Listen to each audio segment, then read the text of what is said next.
begitu banyak orang yang tersesat oleh perilakunya sendiri, namun mereka tidak memahami itu, tidak menyadari itu.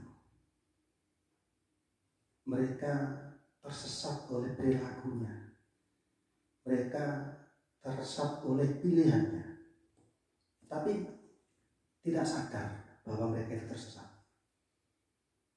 Bahkan seandainya mereka itu diingatkan, mereka akan mengajak kita debat, karena mereka belum sadar bahwa apa yang jadi pilihannya, apa yang dilakukannya, apa yang diputuskannya adalah tersesat. Orang yang seperti itu sudah sulit sekali untuk diingatkan, sudah sangat sulit sekali. Menurut kitab Ihya, orang yang seperti itu adalah orang yang sakit kronis, sulit untuk disembuhkan. Kenapa mereka bisa tersesat oleh perilakunya?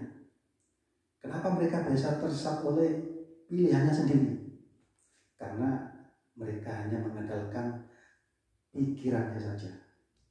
Mereka hanya berpegang teguh pada akalnya saja. Sehingga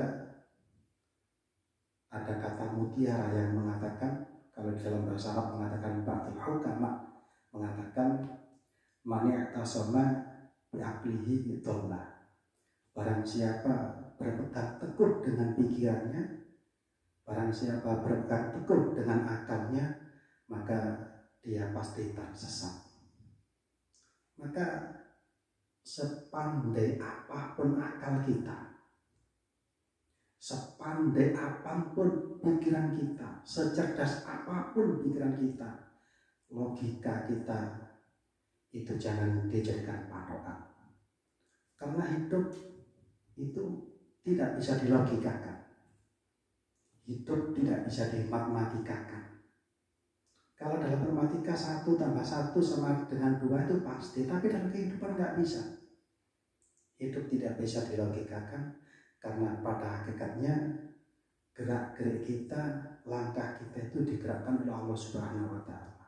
Maka jangan sampai mengandalkan pikiran kita, jangan sampai mengandalkan akal kita dalam menentukan pilihan hidup, dalam menentukan perilaku dalam hidup ini. Itulah kata mutiara mengatakan man i'tasama bi'aqlihi dhalla. Barang siapa berpegang teguh pada akalnya, barang siapa berpegang teguh pada analisanya, maka dia pasti tersesat. Apalagi analisa itu dibuat menganalisa ayat-ayat Al-Quran. Wah, lebih berbahaya lagi. Al-Quran dibaca, ditafsiri sendiri. Al-Quran dibaca, difahami, kemudian dianalisa sendiri menggunakan akalnya, yang akalnya ini pada akhirnya kurang sempurna. Rasulullah pernah bersabda, man fassara al-Qur'ana bira'yi falyatabawa maq'adahu minan nar. Barang siapa menafsir Al-Quran dengan pendapatnya sendiri, dengan analisanya sendiri, maka ambillah tempat di neraka. Sangat berbahaya sekali. Maka akal memang harus kita gunakan. Tapi sepandai-pandainya akal kita, harus kita memutuskan sesuatu harus berdasarkan Al-Quran dan hadis. Karena kalau hanya akal kita yang kita andalkan, akal kita yang kita jadikan pedoman, maka kita akan tersesat. Ikutilah apa yang ada dalam Al-Quran, ikutilah apa yang ada dalam hadis, ikutilah apa yang ada dalam aturan-aturan syariat. Karena tidak bisa kita luput dari aturan, kita tidak boleh menggunakan akal kita, analisa kita dalam menentukan kehidupan. Dan begitu banyak orang yang tertipu oleh keadaan, merasa dia sukses, merasa dia terhormat, merasa dia kaya raya karena bisa mengumpulkan harta yang banyak, bisa membeli mobil mewah yang banyak, bisa membuat rumah yang megah, merasa sukses, merasa terhormat. Padahal dalam kata Ba'dul hukama menjelaskan manistagna bimalihi qalla. Barang siapa yang merasa kaya dengan hartanya, maka dia pasti kekurangan. Tidak satu pun orang hidup di dunia ini yang merasa puas dengan apa yang telah mereka dapatkan dari harta tersebut. Secara logika manusia, kalau punya uang 1 juta, dia ingin 2 juta. Kalau punya 2 juta, ingin 3 juta, dan seterusnya. Yang punya mobil 1 ingin 2. Yang punya mobil 2 ingin 3, dan seterusnya.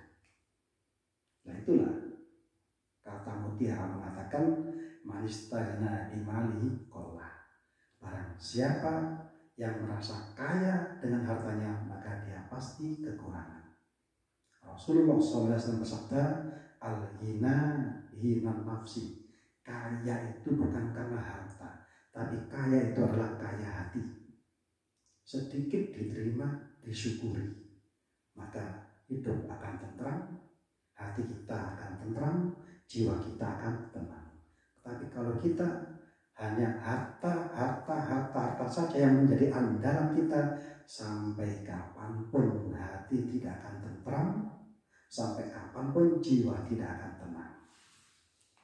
Dan begitu banyak orang yang terperdaya oleh jabatan, terperdaya oleh kedudukan. Begitu banyak sekali orang yang terperdaya karena merasa banyak pendukungnya, banyak santrinya. Mereka merasa hidupnya mulia. Mereka merasa terhormat karena mempunyai banyak santri, mempunyai banyak pendukung. Mereka merasa mulia, merasa terhormat.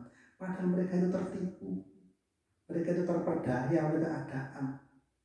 Mereka itu hanya mengandalkan manusia. Karena banyak yang mendukung, apapun pendapatnya didukung oleh orang banyak, mereka merasa benar. Walaupun sebenarnya dia itu orang salah, tapi karena banyak yang mendukung mengatakan kamu adalah orang yang benar, maka dia merasa benar. Dan itu adalah salah yang sangat fatal. Karena pertanggungjawaban kita hidup ini bukan hanya pada manusia, tapi pertanggungjawaban hidup ini kepada Allah Subhanahu wa Ta'ala.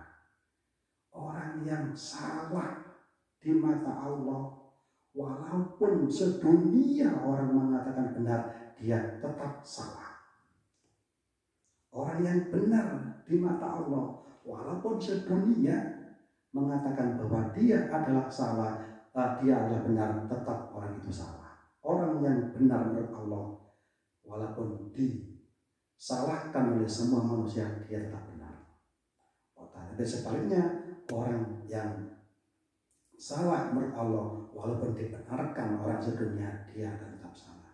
Coba lihat contoh Nabi Ibrahim. Betapa kuatnya dan teguhnya pendirian Nabi Ibrahim, sehingga hal yang disalahkan oleh manusia, hal yang menurut akal manusia itu salah, tetap dilakukan. Apa itu? Menyembelih putranya. Saya yakin mulai orang zaman Nabi Adam sampai zaman sekarang, jika ditanya bagaimana hukumnya menyembelih putra, menyembelih anaknya, mereka semua pasti akan menjawab itu hukumnya haram dan tidak boleh. Nah, ini adalah suatu gambaran bahwa apapun yang itu memang perintah Allah, walaupun itu disalahkan oleh semua orang, tetap harus kita laksanakan. Begitu teguhnya pendirian Nabi Ibrahim. Disuruh Allah menyembelih putranya, langsung dilaksanakan. Pada waktu itu jangankan orang lain, istrinya saja sudah mengkomplain. Apakah ada binatang lain yang harus disembelih? Kenapa harus putra yang disembelih? Kenapa harus Ismail disembelih? Tapi karena itu adalah perintah dari Allah, tetap dilaksanakan oleh Nabi Ibrahim. Begitu kuatnya pendirian Nabi Ibrahim sehingga beliau mendapat julukan Ulul Azmi. Tapi beda dengan kita.